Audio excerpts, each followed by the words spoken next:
My name is Vernard Fields, and I am a filmmaker here in Cincinnati, Ohio. I am born and raised here in Cincinnati, Ohio. Been here practically all of my life, and I say practically because I had like a 2.5 year away time in Rhode Island, but that was like in my upper 20s. But I always say, like, you know, I'm majority here in Cincinnati. What part of Cincinnati? Gosh. So I was born in, of course, downtown-ish Cincinnati, Ohio. Not going to say which hospital. But I lived in the Mount Healthy area in Seven Hills for the better part of my childhood until I was about 11. And then I moved to Forest Park and stayed there until I graduated from high school. And then as a young adult, I just moved around from different parts of the city and the towns, and neighborhoods and areas. Yes, so I graduated from Winton Woods High School in 1997. So it's blowing my mind that it was almost 30 years ago at this point. Yep. I was born in 78. It may not look like it, but yeah, I just turned 47 not too long ago, a couple weeks ago, if not. And so, yeah, I went to Mount Healthy School District schools when, like I said, up to about maybe third grade, and then finished out in Winton Woods. Yeah, so I grew up traditional household, you know, both parents being there. Mom stayed home and, you know, took care of the house while Dad was out working. I'm the oldest of four, so I was the guinea pig. That's what I call myself. You know, everything was experimental. It's like you just don't have instruction books coming out with kids. I wish it was like that, but it's not. So it was quite the experience. I loved it. I loved being the older brother. But yeah, family life was, it was good. Yeah, I had a pretty good upbringing. Like I said, it was traditional, but it was also, it was very structured. And by meaning, like, you know, it was nothing that was unstable, really. You know, every week was pretty much the same. Yeah. Where did you get interest in filmmaking? Do you have artistic people in your family? I would say my father is, he has background in art. Like, that's my background. My background, I'm a fine artist. So that's what I went to college for like painting, sculpting, things of that nature. And I went to college here also in Cincinnati at a college that's called AIC, College of Art and Design. It's no longer in existence, but yeah, my father, he's an architect. He was an architect for Cincinnati Housing Authority, Metropolitan Housing Authority, if I'm not mistaken. And so I've always thought to myself that I wanted to be an architect as well, you know, just being influenced by my father. And then seeing that, you know, he had, you know, some drawing skills and stuff like that, I just naturally gravitated towards, you know, picking up pencils and crayons, and I just, you know, it just came natural to me. So it's always been a part of my life as far as being able to express myself in an artistic, visual manner. So picking up a camera was no different than picking up a crayon.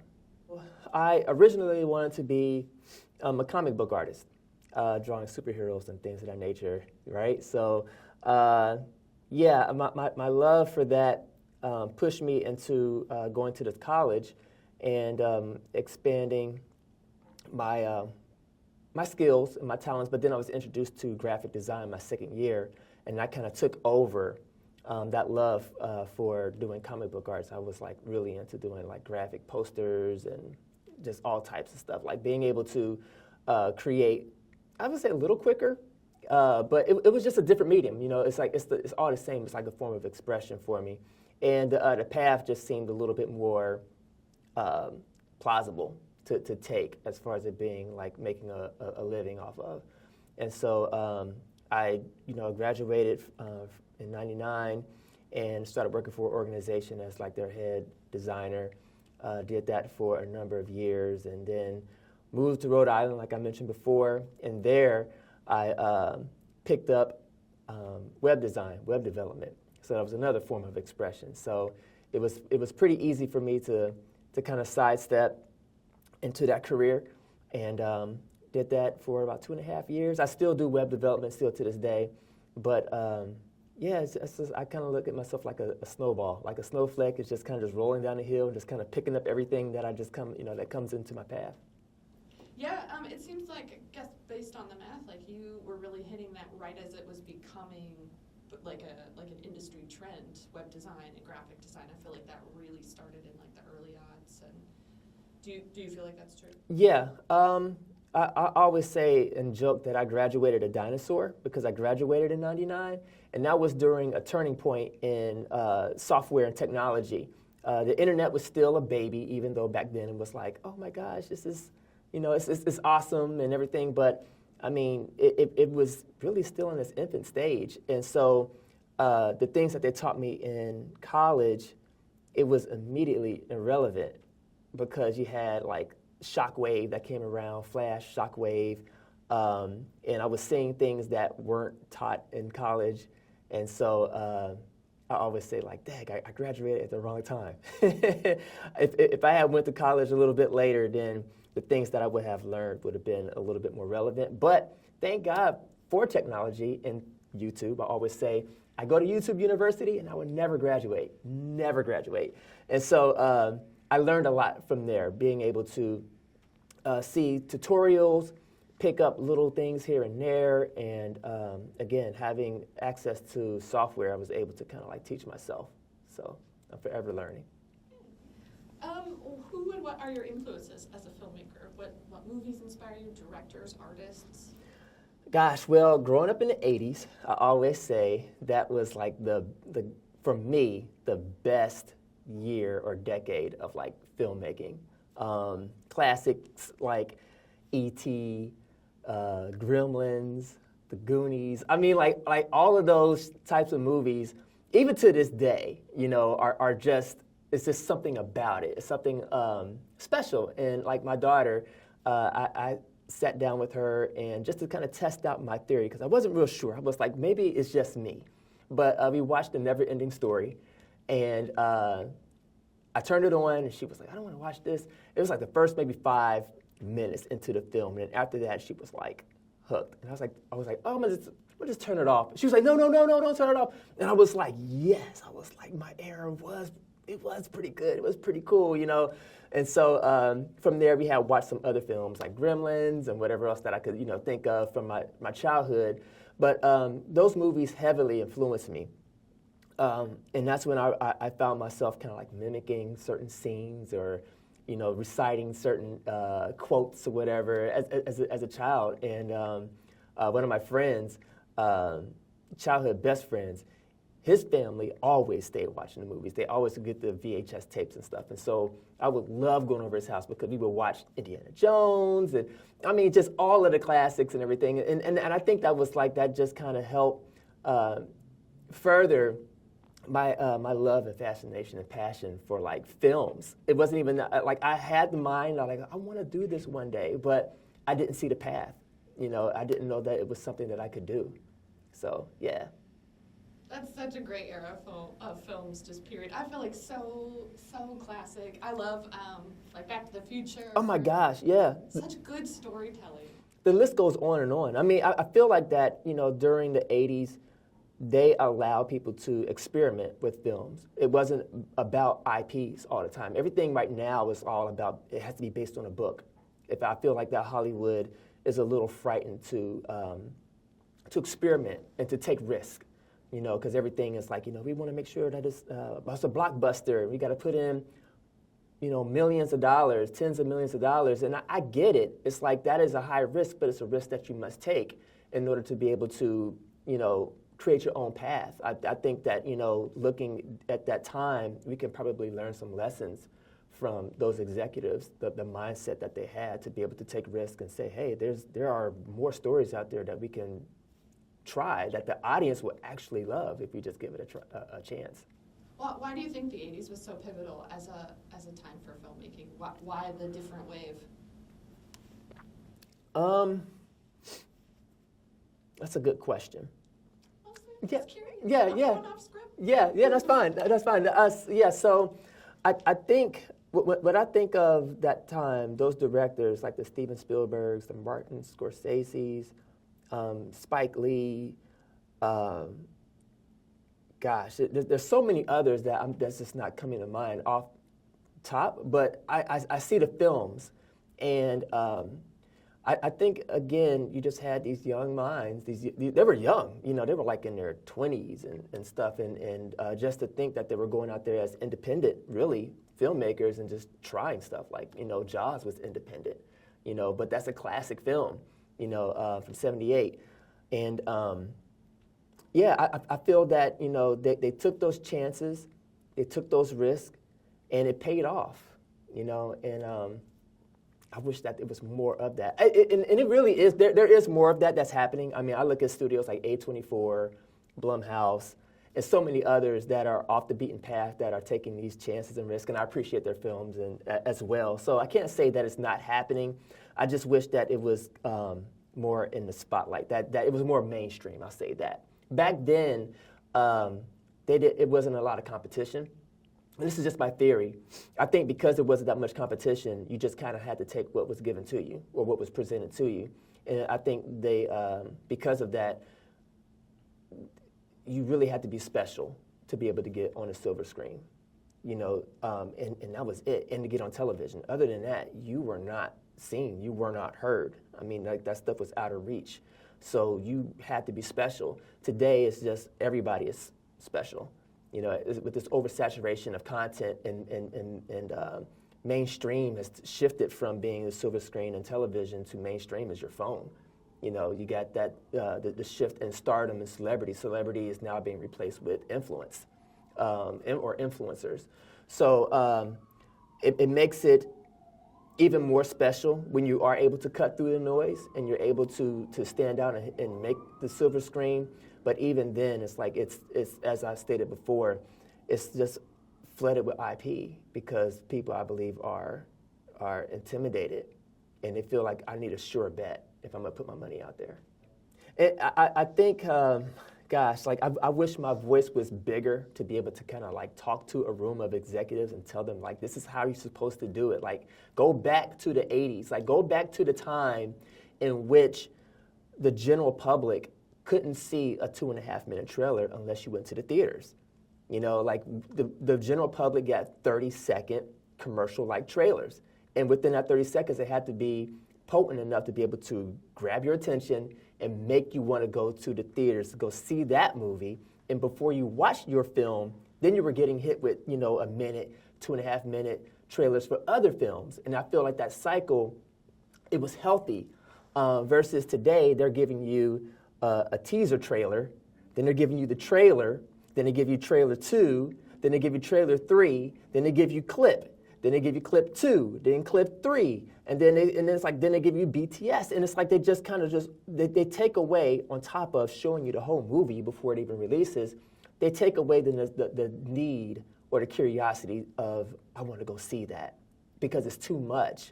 I feel that if you build that type of curiosity and also manufacture, what's the word I'm looking for, exclusivity, I guess you could say, then I think people will buy more tickets. And then on top of that, if you were to, instead of saying like, okay, we're going to release it in theaters, and then 2 weeks later it's going to be available for streaming, it's like, well, what's the point? Like, I might as well go ahead and just wait for it to come out on streaming on one of my platforms, and then I get it for, it's bundled with the $8.99 and other thousands of films that I want to watch. And I'm like, that's so backwards. I'm like, don't do that. If anything, what you want to do is release your film, and then just like, once it is done with this 3 or 4 week run, then don't release it anywhere. Like, just have it non-existent for a month or two. Because if you do that, then people are going to feel like, I don't want to have to wait 3 months to see this movie on streaming. I'm going to go to the theater. I'm going to go with everybody else, and I'm going to go see it. So you're manufacturing this sense of urgency. I got to see it. And then I feel that after that 2 or 3 months of silence, then you can go ahead and release it to streaming. Because now you're giving people up front that sense of, again, it's exclusive. I'm part of this club of, I saw the movie before you did, and I get to talk about it. Kind of like, people who binge all at once versus people who watch it episodically, week after week after week. They talk about it at the water cooler. And the people who binge it are like, I don't want to hear about it. Like, don't tell me about it. Like spoilers. And I feel like that there's definitely a lesson there that can help save Hollywood from its financial, I guess, dire straits that they're in right now. But that's just my 2 cents. Who am I? I'd love to ask you, too, about your own creative process. What do you do? How do you get in the zone? How do you make things? How do you write things? Gosh, so my creative process begins with me minding my own business. I've never done that a day in my life. So minding my own business kind of looks like me just going through life, and I see something, and then an idea just kind of like it downloads. Like I can kind of see the beginning, middle, and end of an idea or a story. And if I don't see it, then I feel like it's not worth my time to dwell on it. And I may just put it on the back burner. And then if something else comes along in life that kind of like jogs my memory, and I'm like, oh, I remember this idea. This could kind of work with that. Then I'll go ahead and just kind of like bring it back up to the forefront and then continue to keep working on that idea and flesh it out. And then also some of my creative processes come by way of like challenges that I may either put myself in or that I may, by way of like, film festivals or competitions. Like I really love competitions. It gives me a chance to be able to kind of test my might a little bit to kind of see where I fit amongst my peers, but also with myself. Like how sharp am I? How quick, can I move and also maintain quality? But yeah, I kind of start with, of course, the idea, and I try to like flesh out the beginning, middle, end so that it makes sense. Some writers like to just kind of write and just see where it goes, and for me, I can never do that. Like, and I'm glad I can't, but because I just don't want it to be like these characters just living their life on their own without any type of guardrails. I like to kind of have some form of structure in place, but. Yeah, as I am kind of like, working this idea out in my mind, I'm kind of seeing it, watching the movie play out. I'll occasionally sometimes reach out to friends to share, like, pitch it a little bit, like, hey, what do you think about this or that? And they're like, oh, that's an awesome idea. What about this? And it becomes like a collaborative process. But a lot of I guess you could say my ideas kind of start out with, of course, the what if. Like one idea that I had and I was working on with a friend of mine, another filmmaker. I was like, what if the best man was a woman? What does that look like? And just explore that whole story, that whole idea. Like, typically when, things you just don't think about because it's normal. But, switching out one variable can create a whole nother type of experience. And so I was like, well, what would this woman's experience be like being the best man? What would the bride think? What would the other groomsmen think? What does it look like to go out at a bachelor party and she's the only woman there? And so that idea, that story, it came quickly because it kind of started to create itself just based off of that what if type of question. And then the other thing, I also try to practice being unbiased in life in general, but it helps me to be able to write because then I'm able to put myself in the shoes of various characters and write from a place of empathy, meaning that I understand and I feel where they're coming from. It makes sense, and it keeps the story grounded, even though it could be a fantasy or whatever. As long as it sticks to the world's rules, then it gives me the freedom to be able to say, well, this person's argument.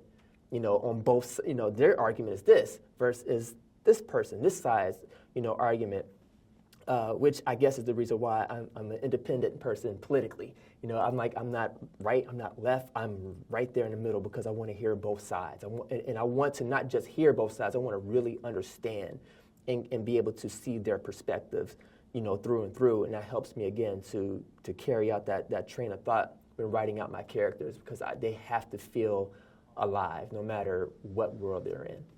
Yeah, I feel like filmmaking is that kind of pass-between lens anyway of, people's stories, and then to be, I think, a good filmmaker, you have to sort of just let people pass through you. Yeah, you do, and fall in love with them, hate them, even, because I think like those are two strong emotions to have, while you're having fun writing your film. It's like it's easy to love it, but then you also got to find it to be easy to hate. Like you got to really hate this character, even though you understand where they're coming from. I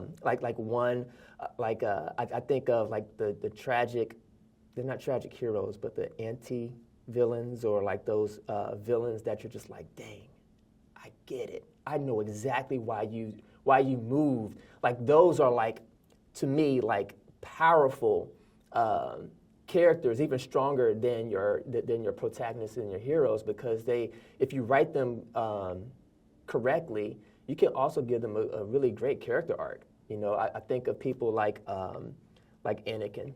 Not Anakin, but yeah, Anakin Skywalker, you know, and how he had, you know, started out as this child, but we was introduced to him as Darth Vader, and we were like, oh, I hate that guy. But then it's like you go back and you're like, oh, he's so cute. How in the world did he turn into such this horrible person, you know? And then as the story unfolds, you're like, oh man, I get it. I understand, like, and it's tragic. So to me, I personally love tragic villains, and they're written out of empathy, like Killmonger from Black Panther. It's like I get it. I understand why you feel this way, and you get really great points as to why you move the way you do. Though I may disagree, I'm like, but I still understand, even though it could be approached a different way. And I like those arguments too, where they're like, you know, you have the protagonist and the antagonist, and the protagonist is like, but there's another way, you know, kind of like with Anakin, you know, and his mentor, you know, and they were fighting and stuff, and he was like, no, there's another way. And he's just hell bent and turned with fury and anger to where he just could not hear it. He couldn't see it. And it was like, nobody, to my knowledge, cannot look at him and be like, I was there before. I felt that before, you know, so. Can you tell me too, like kind of as maybe like a list or a chronology of the projects that you've created and what years you created them? Oh my gosh. Oh man. I'm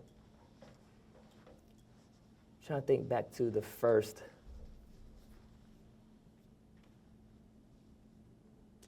Well, I'm going to say them out of order because I just, at my mind, it'll hopefully all come to me.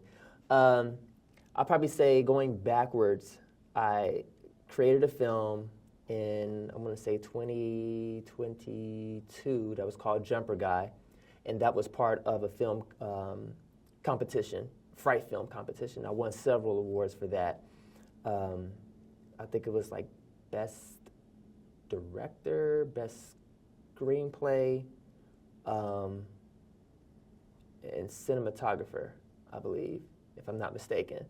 And then I had one of the actors, he was nominated for Best Actor. But yeah, that was a lot of fun.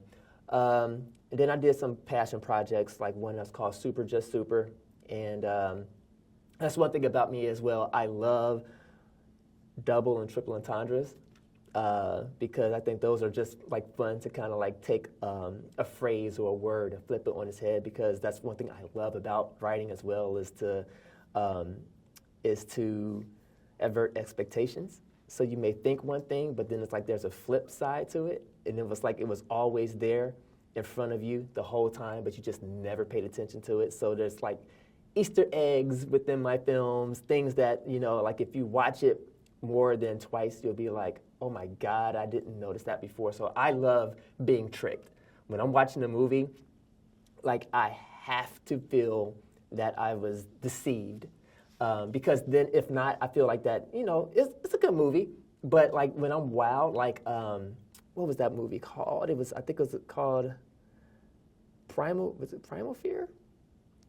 Primal Fear with Edward Norton, and I can't remember the other guy's name, but yeah, like the twist at the end of that, just to see that the guy was like, he was faking his mental disorder the whole time, and I was like, that's crazy, a complete mind blow, right? So I try to introduce that in all of my films. No matter what the genre is, I feel like there always has to be some type of twist to upend the whole thing. So yeah, like I did that with Super Just Super, had a ton of Easter eggs in that. And then I worked on some short films with the organization that I created in 2017. It's an organization that I run that's called Black Cincinnati Cinema Collective. And it's a collective of a lot of people of color. And we get together, once a month. We have, discussions about film. But in the early days, we were actually producing a lot of content, like short film ideas that other people would come up with and that they would write. And then we would, say, who wants to write, who wants to direct, who wants to film this, who wants to shoot. And a lot of times we would just kind of work together on just, ideas and projects. But a number of those that we really enjoyed doing together, we're hoping to get back to doing that sometime soon. It's been a while. But yeah, I'm trying to think of some other ones that I've been part of.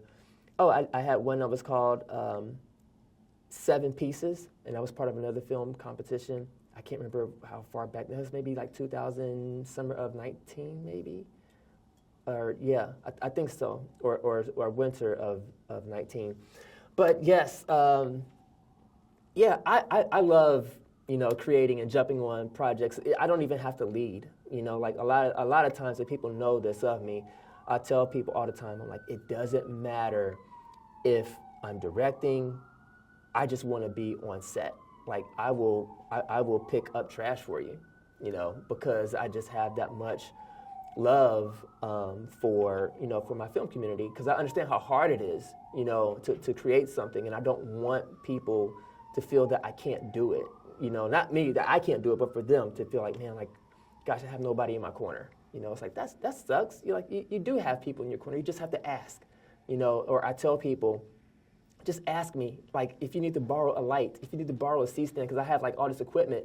And I'm like, just ask me. I will let you use it. You don't have to spend money with me. Like, I've been on some of my friends' sets where I don't ask for money. Everybody else can get paid. I could care less. Like, my bills are taken care of. I'm fine.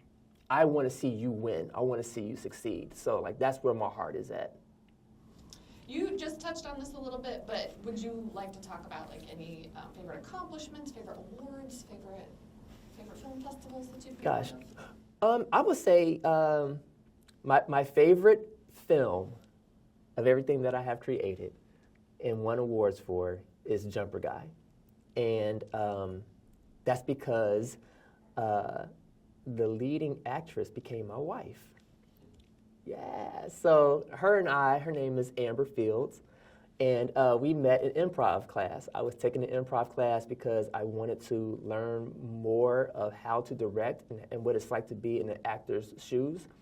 And yeah, she came walking through the door, just, and I was just like, oh, she's cute, and she's also great at acting. This was my first time seeing her, just doing improv, and I was like, she is amazing, and we became friends. We hit off, and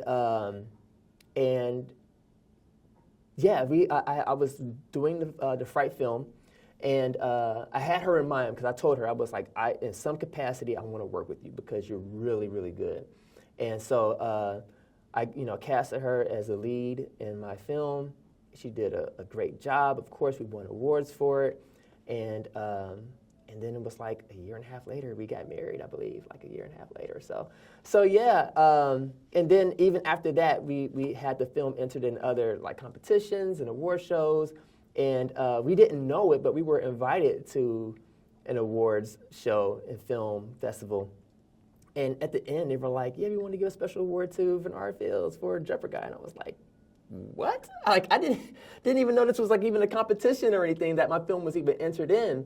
And then my wife was also awarded that evening too. So we both were able to get awards that night, and it was just like, wow, it was amazing. It was quite the experience. Your accomplishment is not only an award-winning film, but also an award-winning marriage. Oh my gosh. Aw, that is so sweet. Oh, let me tell you how I proposed to her. So. I'm on the edge of my seat. Oh my gosh, I'm gonna give you the short end of this, but you can go see it online if you want to, because it's posted up online, and this is how and why it's posted up online. So me being the filmmaker that I am, and her being the actress that she is, we had started this. I started this Friday night, every other Friday night, movie night. And so it would be my friend, he would come over, and then she would come over with her friend, and we would all just watch movies and stuff like that, and have discussions, majority discussions. Like, we'll start the movie, get to talking, and the movie just pauses. And it's like Netflix is like, are you still watching? Like, literally asking, like, are you still there? Like, nah, we're not. We're having a good time talking with each other. So we did that for a while. And I told her friend, after like maybe like a year, I was like, I'm going to ask to marry her. This is after we were dating like for like about maybe like a month. And her friend was like, oh my gosh, like, wow, okay, great. So how are we gonna do this? We were over at my then girlfriend's house, and she leaves to go out and do something real quick for like about 2 to 5 minutes. And so it's just me, my friend, and her friend. And I tell her, I said, this is what we're gonna do. I said, we're going to make a movie. I'm going to write the script. It's going to be all fake, but we're going to play it out like it's real. And I want her to be, cast in the lead. I want you to go, and I'm telling her friend, I want you to lead.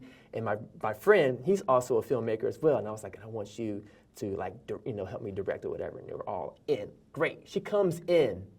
So we're talking openly about her engagement without her knowing. Again, like I said, plot twist, right? So I'm telling, so we're all talking about, this script, this idea about vampires mixed with sirens, like mermaid vampires or whatever. And so I wrote this whole script out, and we were plotting. I called my friend up who has this really huge house out in Mason, and I'm telling him, I'm like, hey, I need a favor. I need your house to film this scene for this script, but it's an engagement. And it's going to be cameras up, it's going to be lights up and everything. So he said yes. Flash forward, after about maybe, I think like 3 months of talking to her in her face. She's reading her lines and everything. We're doing rehearsals, we're doing table reads, all the type of stuff. And we're all laughing because it's like she's the only person that's out. And so the day of, I go there, I set up like 6 cameras, like they're all like laid around his kitchen area, catching all the angles. I had it all laid out, and so the way I wrote the script was that it's these 2 women that take this guy from the club, and they're going to, they call it draining, where they like vampires or whatever, and so this guy's getting set up, and before this goes down, he's like, I gotta go to the restroom. So he leaves to go to the restroom, and the 2 women who are, my girlfriend and her best friend, they're in the kitchen talking, having this discussion or whatever. And so then he's taking too long. And so the girl asked, like, where are you? And he's like, I'm here from the background. And then he comes out, and then they continue the conversations. We do 2 takes of that, like literally, like the slate and everything. We're shooting, we're filming.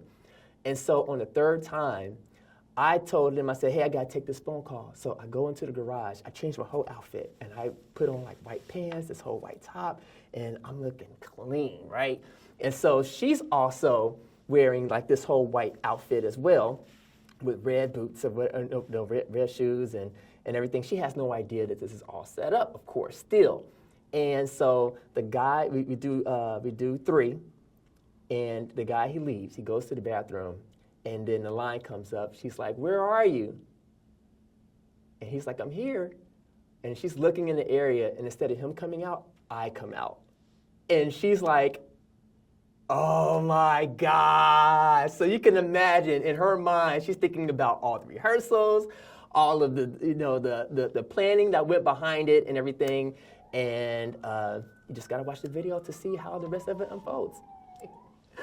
Yeah, loved it. Loved every moment of it. And then when we got married, of course, the guy who helped me out, he was my best man, and that was her major honor. So yeah, it was a group joint effort that all kind of started from back to an improv class. That is beautiful. What a beautiful story. Yeah. And then how long have you guys been married? We've been married for like a year and some change. Does that also count for favorite collaboration? Something like that? I feel like that Gosh, you know what? That would actually have to be my favorite film of all time. The one that never really got released, but it did get released as an engagement film.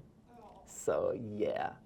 Well, I want to ask some questions about like the Cincinnati filmmaking scene, but before we move on, because I feel like we're in a fun place. Like, do you have any other stories, any other collaborations, projects? Good memories around filmmaking. Well, yeah, I would say one of my good memories is from being in my childhood years. I was around maybe like 10 or 11 years old. And like I said, growing up in the 80s, seeing movies the way that they were, being made, I'm like, man, I really want to get my hands on that. But I didn't have a clear path until I was 11 years old. And the church that I was part of, they had a video department and audio department. So I'm like, they got cameras. I want to get behind the camera. So that was actually, when I look back, I'm like, man, that was my school. That was my film school. It was, and I'm talking like weekly, like Sundays, Tuesdays, Fridays, because I was in church all the freaking time, like all the time. And so I learned at the age of 11 how to set up a tripod, how to set up, camera, how to hook it up. Back then, I can't forget what the courses were, but it was like for your zoom and for your focus. And I remember putting up, of course, wearing the headphones and learning how to tilt, pan, and learning from the command center, them telling us, like, okay, find me a shot, find something interesting. So I'm like 11, looking for something interesting happening within the audience, or, them saying, focus on the preacher, and like, watch your headroom, tilt down a little bit, pan left, pan right. And it was fulfilling. But I didn't know that, or knew that was setting me up to kind of not be behind when it was time for me to, in my mid-20s, to get my hands on that equipment once again. It was just, I just knew. And then also learning how to write, I also accredit that to going to church all the time because I heard Bible stories all the time. So it was like beginning, middle, end. It was always like, you had your heroes, you had your villains, you had your foils, you had your antagonist, your protagonist, you had your plot twist, you had your, you had your, what was it called? Is it called Deus Ex Machina? The hand of God coming in and switching things, on his head. And so again, growing up, I didn't realize that was kind of like my foundation. So I really kind of have to accredit my church, my childhood church, as being a pivotal moment in my life to help me to be able to be the filmmaker that I am to this day. And you seem to have sort of a non-traditional path as a filmmaker too, so I think it's very non-traditional, yeah. Very non-traditional. And I feel like I'm glad I didn't go to film school because I know that it was expensive. I hear people talk about how expensive it is, and I could I can really relate to those who feel like, man, not that I wasted my money, but it's like I look at where we are today with technology, and anybody can get their hands on a really great camera. Anybody can, put in the work, put in the hours and the practice, and go to college and I ain't gonna say no more than a teacher, but as far as putting in those hours and just shooting and experimenting, and it's like they got raw talent. They're not classically trained as of yet, but I feel like, nothing beats having a jazz musician who knows how to get off note but is still on note, creating beauty within the midst of chaos, because it's not structured. It's not following the cookie-cut path of, here's your sheet music, and you make sure you hit every note, and that's it. Nothing's going to be different. You can hit rewind, and it's going to sound the same every time. To me, I feel like that kind of robs the artistic, creative process. And I think that, sometimes being classically trained does that to a degree. You got to have the knowledge, but I feel like that you got to have equal, if not more, time to just explore and just cut loose. Find out something different. Mix these two different colors that aren't supposed to go together and make it work, because you're going to find something beautiful within the chaos. Nice. Yeah, I do feel like that's a shift too in a lot of artistic fields and disciplines and things like that. perspective. There's like a democracy to that, right? That Mm-hmm. now people don't have to go to film school. You can learn from things like YouTube University, Mm-hmm. and you can get a nice camera. And now it's all about merit. Now it's not about, you know, status or schooling. It's about how good are you at this art form. Yeah, it's a whole nother skill that you have to learn, Yeah. and it makes the artist more valuable when they're able to wear all those hats. I know the old term is saying like you're a jack of all trades and master of none. I almost feel like that master of none is kind of like getting smaller and smaller, that window, because people are looking for the jack of all trades. You know, like I believe there's power in being able to focus on that one thing that you are known for doing, but in the beginning stages, when you're first starting out, you got to get it all in today's time. Back then you didn't, because it was still gate kept. Technology did not allow everybody to have a camera, so everybody stayed within their own lane. If you were a director, you were a director. Producer, executive, actor. Actors didn't have to worry about setting up cameras and lights back then. Today, everybody who has a camera is setting up lights. They're writing their own scripts, their own ideas. I mean, you could go and just swipe through TikTok and be entertained for hours, and then follow those who are like really hilarious or really like creative in a way to where it's like, I spend more time with Joe Schmo than I do a Will Smith. Like, I'm more familiar with this person's life than I am the person, like I said before, the celebrity. It's like it's switched. It's like now we are in a generation well into 15 years of influencers are who I know. You know, it's not about, I could care less who Tom Cruise is. Tom Cruise back in the 80s, he was the man, you know what I'm saying? Like yeah, Arnold Schwarzenegger, Sylvester Stallone, you name them. Those were, like, who else were you going to lean upon for your entertainment? Today, man, you can just pull out your phone and be like, go to whoever your favorite is, and on top of that, could share it just like that and put somebody else on. So I feel like you must have to be able to wear all the hats up front until you get big enough to where you don't have to. Yeah. No, that's funny too, the TikTok skits. Yeah, I feel like there are a couple creators who I've seen create these whole worlds inside little 1-minute TikTok videos. They do.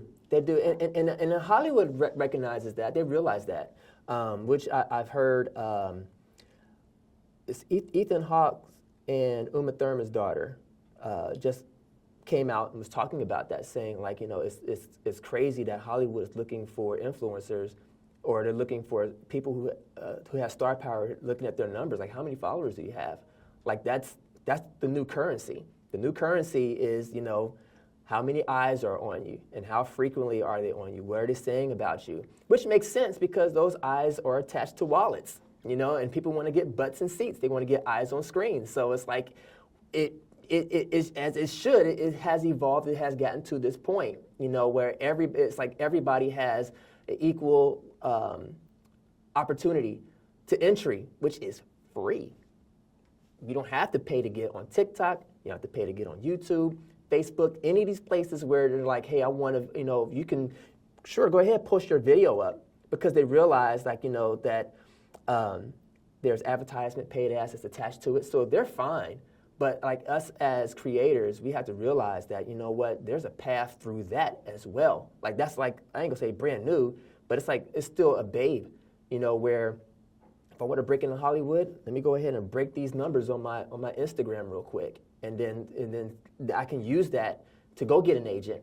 And that agent on my behalf can say, hey, I got so-and-so here, and they have 100, 200,000, subscribers. Look how often they're posting. And can we get this person to have even a small role? Sure, absolutely. Like this guy, Joshua Neal. I noticed him about 2 years ago, and I'm like, man, this kid is good. Like this guy is great. And then there was a shift that happened in his posting where he was posting like not his funny content, but it was like almost like drama, and it looked like he was actually putting his own money, like dollars, behind the production. So it wasn't his phone anymore. It was like a Sony camera or whatever. And I was like, ooh, I think he's building up to get to that next level. And then it was like a year later, he's like in this movie that just came out like not too long ago called One of Them Days. And I was like, that's Joshua Neal. I was like, way to go, guy. Like good for you, because it just shows that there's no one way to do it anymore. You don't have to go break in Hollywood. However, they say go through the front door. Like you could go through the back, the window, the chimney. If you feel like Santa Claus, you could do whatever you want to. Just you could get in there. I'd love to talk about Cincinnati too. Do you have favorite up-and-coming filmmakers in Cincinnati? Do you have people that you look up to in Cincinnati? Yes. So it's funny. Just last night, just yesterday, I made a connection with a filmmaker. Her name is Lana Reed, and just found out about her almost like by coincidence, but I don't really believe in coincidences. But I have a YouTube channel that's called The Report Card F in Film, and I reviewed or did a reaction to a trailer that's called Death for Dinner, and I put it up amongst with my other hundreds of videos, and then I go to check on the status of it and get a notification that one of the actors from the film commented on the video, and he was like, great, thank you so much for, reviewing this trailer. I'm the actor who plays blah blah blah in this, and I was like, that's so awesome, that's cool. Can I, get you to be on my show? I can interview you before the movie comes out. And he was like, yeah, that'd be awesome. So I went to go find his contact on his YouTube channel, didn't see it there. So I, of course, went to Google, put his name in, found Instagram, sent him a message, friend him or whatever. And then I'm just scrolling through, looking at his posts and stuff, and I see the movie poster there, and I click on the Death for Dinner movie poster, and I see that he didn't post it, but that he was tagged in it by somebody else. And then I looked at the location underneath, and it said Middletown, Ohio. And I was like, what? Like, this LA actor is affiliated with Middletown? How? Like, this doesn't make sense to me. So immediately I'm clicking on the name, and then I see this woman named Lana Reed, and I'm like, she's probably out there in LA, probably just got this. I was like, but no, it's pinned location. Like, okay, so I Google her up, and I see that she was a local filmmaker, so to speak, in Middletown, and I'm like, what are the odds? That's crazy. So I'm telling him, I reach out to her, send her a message, and I'm like, hey, I got, I just reacted to your trailer.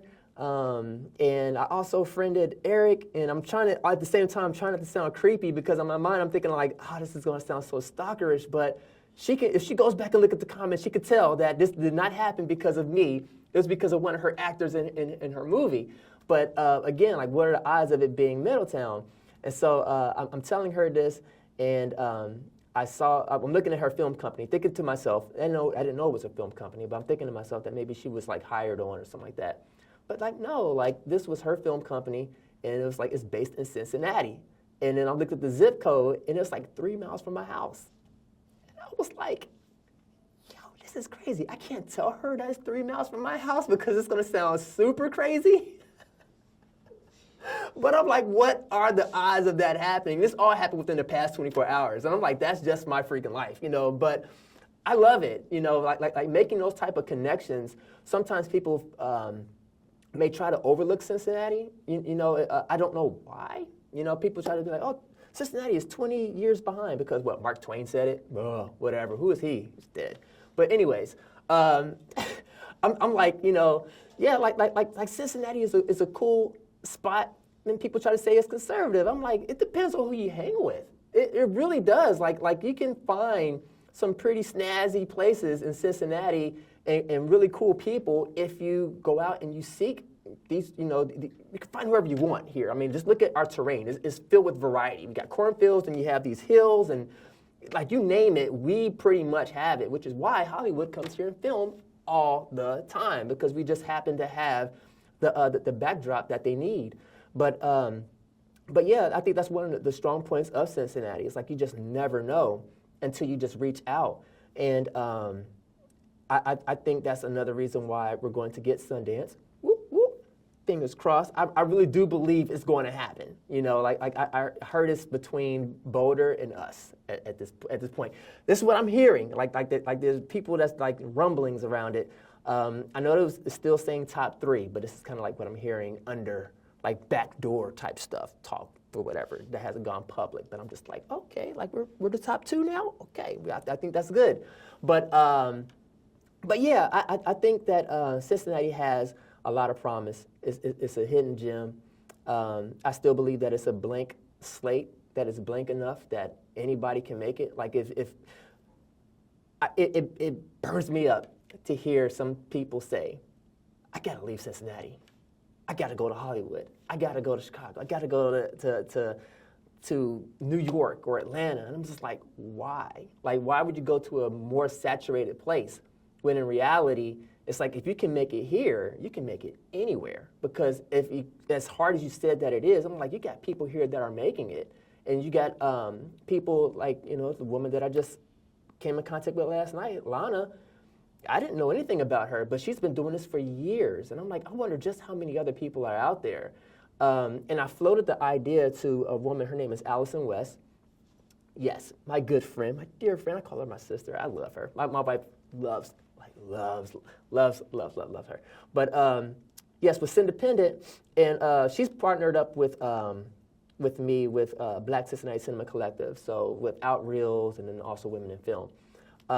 So us 3 underneath that umbrella of Independent, we work really, really close together. I floated the idea to her. I said, you know what, we need to have like a general gathering of like filmmakers, not to say like the Oscars, but just something big, like for filmmakers, like because it's so many of us that are here, and I feel that that's the thing that we're missing is the collective, like a huge collective effort.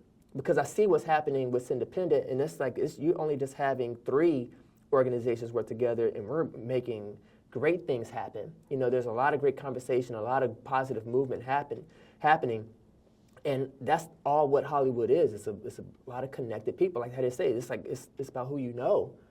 So if we can kind of like make something like that happen here, that would be great. That would actually put us up to present day, according to Mark Twain. Yeah, we're all like in our individual silos, yeah. and then everybody is in this echo chamber of saying, "There's nobody else here. I'm the only one." And I'm like, "Oh my gosh, major eye roll! Like that's like you're not the only one here." And it's like you're still we're all fresh. We're all in the same boat. We just don't realize it, And until there is something to pull us all together, people are still going to be saying the same thing. It's like it doesn't make sense. We got maybe like 3 to 5 maybe different like film schools that are here, and I don't know if they affiliate with each other, but I'm like, you guys, it's okay. It's like, yeah, you can all come together collectively and be like, this is what I'm teaching my students. This is my students, meet your students, or whatever, because it just helps to build that synergy instead of saying we're going to raise up people for them to leave. Like, what's the point in that? It only takes 3 to 5 years for it to really turn a profit, something visually to where we could see it, and people will start flocking to Cincinnati instead of it just being outsiders who see the potential. It's like we need our home base. We need our own people to realize like what we have here. How'd you find out about Independent? How'd you get mixed up with them? So, I was around when Independent first was just an idea. And it's so funny because I was working out of Union Hall and been there for maybe a year and a half, just, weekly, daily, just go in and I just work in my little table area. And then I see these 2 women having a conversation with Allison. This is my first time seeing Allison, and overhearing the conversation, her telling her story about where she came from, her just moving to Cincinnati, and this idea. She was like, I want to start this whole film organization called, I think Independent or something like that, blah, blah, blah. And then I guess she's talking to these 2 women who are they kind of help with marketing and ideas and, bounce like a bounce board. And so I'm hearing and I'm watching and I'm just like, oh, that's interesting. Somebody from the outside coming to Cincinnati to start a film organization. That's pretty cool. And then it was a year later to see it kind of come about. I was like, that's crazy. So I told her, I was like, I don't know if you remember me or not, but I was a guy, probably the only black guy in the building, who was sitting over there on, working. And I remember, and I told her, I was like, I remember you meeting these two women, and that's what made her be like, oh my God, you were there. And I was like, yeah. I was there at not the conception, but right at that point where you were having the meetings of like saying, I want to start this independent. So it's kind of like full circle. Yeah, if I were you, I would not believe in coincidences, because it doesn't sound like coincidences happen to you at all. No, it's like, to me, I feel like that is a story that's kind of already written out, and all I have to do is kind of trace over the letters with permanent marker, but I don't do a good job of it. I probably get an F in that, like if God is the author, he's like, yeah, this is how your life is supposed to be. Here is the answer key with it. And I'm just like, I think I'm gonna just do it my way. And he's like, oh my God, let me just hold this guy by the hand. And he's just like, so yeah, like, I really don't believe in coincidences. I really do believe that, that there's something divine that happens, and I'm just glad to be part of it. That's beautiful. That's nice. What's it like to be God's favorite? Oh my gosh. It's horrible. It's like being the firstborn. Yes, so much pressure. He smacks you around when you don't do the right thing. He's like, what are you doing? And he tries to put you, it's like, when you're driving your car and it's like they're giving you directions and you're like, I'm gonna just go down there. It's like, no, wrong way. But instead of saying wrong way, make a U-turn, it's like, you idiot. What are you doing? Like, get back. Okay, I'm gonna let you do this. And then it's like it's a dead end and you're like, okay, now you're gonna listen to me. So that's pretty much like my life is like, yeah. I'd love to ask you too, like, do you have any future plans, goals as an artist? What's next for you? What you doing? Gosh, so for right now, I am toying around with the idea of wanting to create a feature-length film, but I'm kind of like wrestling with the thought of perhaps just making it a trailer first to kind of like build awareness and to kind of test and see if it's something that people want. Because I've seen plenty of other people go the route of creating either a short film that has turned into a feature, or they do like a teaser trailer or a trailer, and that also turns into a feature or a calling card to be able to go out and to get the money needed to be able to do the bigger vision. And I've seen far too many times people go for the feature and not have that strong foundation of like you got, again, your influence, you got your followers, you got your subscribers, and it's not a strong enough foundation to put a film on top of. So not that the film fails, but there was no audience there for it, compared to if you take small steps and you kind of like build up to it, then when it's time for you to go ahead and pull the trigger, then you'll actually like land. Your chances are increased. So I think I'm gonna go that route of just like doing like little small tests to kind of see what sticks, and then from there maybe like in 2026 move on one of those ideas. But I have a couple of them that I probably want to like touch on this summer, and then I run a studio out in Blue Ash. That's called Planet Production Studio, and there, do commercial work, but I also run a podcast space out there. So people could come in, they can rent the studio. If they want to do like audio only, or if they want to do both video and audio, that's fine. So yeah, and it's affordable. Shameless plug there, but it doesn't have to be as expensive. Again, like I said before, I want to see people win, and I want to give people an opportunity and a chance instead of it being like super high risk or you can't do it because it's just out of your reach. Any future collaborations you really want to do? Anybody you want to work with in Cincinnati or beyond? Future collaborations.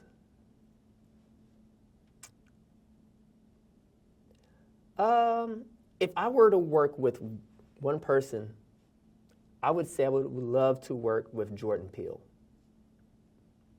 I would say he's easily like on my Mount Rushmore of directors and filmmakers, because he likes originality, and I think he just kind of like, I feel like him and I probably share like the same type of, I don't want to say humor, but just outlook on film. and what it takes to be able to create a compelling story. I think that he's a pretty good storyteller. Yeah. I would say my word of advice to filmmakers in general is to be fearless. You know, like, don't be afraid to fail, because it's going to happen. You know, be okay with letting things be the way that they are.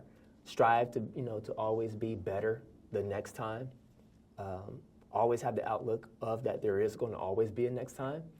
Because I know sometimes you could hit roadblocks in life in general, and it just makes you feel like, you know what, it's not meant for me, which is why you got to be careful with what you speak, because if you say it, it's going to come back to you, and you're going to rethink it, and you're going to meditate, and you're going to repeat it. So be careful what you say. Speak positivity over your life at all times, you know, even over your different phases of your film that you're working on, because as my mentor would tell me, he would be like, you know, Murphy's Law, something's always going to go wrong. You know, it's going to happen, but it's really going to rely on you of how are you going to take it, you know, how are you going to move forward, you know, from it, and just be positive. Just, it's okay. It's like, it's going to be okay. Like, no matter where you are, if that's your dream of being a filmmaker, you can make it happen. Gosh, I would say just in general, you know, to also the filmmakers, you know, is to get involved, you know, network. And if you can't find a network, then create the network. That's what I had to do. You know, I didn't see people of color as a collective. I saw them as individuals. Like, I had a lot of friends before B3C that I was associated with. And when I would talk to my other friends, I would bring their name up, and they'd be like, I don't know who that is. And I saw that being a reoccurring problem in my conversations with other people. And I was like, I need to start, like, bringing people together. And it just kind of sparked the idea of Black Cincinnati Cinema Collective. And I reached out to my friend. I told him about it. And he was like, do it. Sounds like a great idea. And, you know, that was in 2017, and here we are, still present to this day. 8 years later, you know, still making it happen, growing, and still making those connections, because that's what it's all about.